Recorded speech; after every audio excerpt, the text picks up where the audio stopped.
Have you ever wondered how your phone, laptop, or smart TV actually connects to the internet? I mean, how does data know where to go? The answer is something called an IP address. Every device on a network needs an identity, something like a name, but for machines, that identity is called an IP address, short for Internet Protocol Address. It looks like this: 4 numbers separated by dots. Think of it like your home address. Every device connected to the internet has an IP address.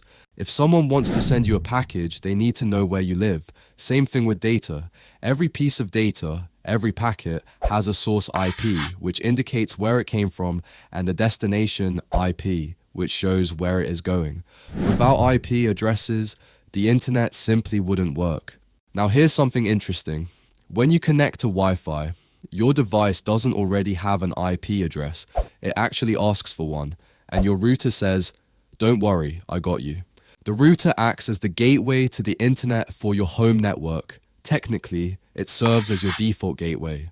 Your router runs a service called DHCP, Dynamic Host Configuration Protocol, and what DHCP does is simple. It automatically assigns an IP address to every device that connects.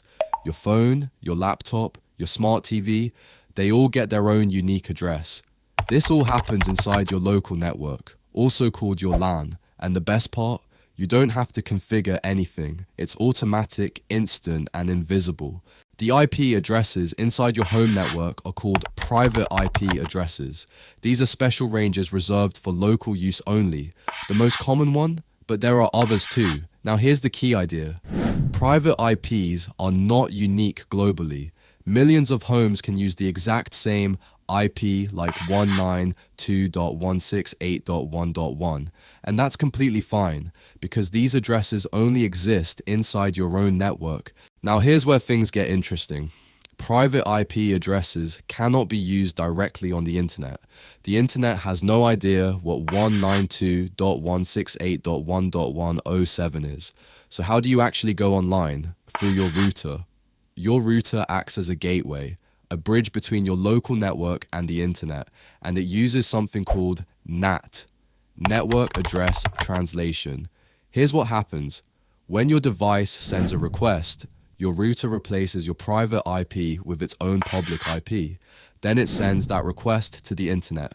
When the response comes back, the router checks its mapping table, figures out which device made the request, and sends the data back to the right device. That's how multiple devices in your home can share a single public IP address.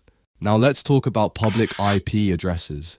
This is the IP your internet provider gives you, and this is what the internet actually sees. Every website you visit, every server you connect to, they all see your public IP. Unlike private IPs, public IPs are globally unique. Now, important point, your public IP is not secret. Websites see it all the time. Someone could use it to scan for open ports or estimate your general location. That's why your router and firewall exist, to protect you. So let's wrap this up in a simple way. Private IP, used inside your home network for communication between your devices. Public IP, your network's identity on the internet. Router, the bridge that connects your home to the outside world. Put it all together, and that's how your devices talk to the internet.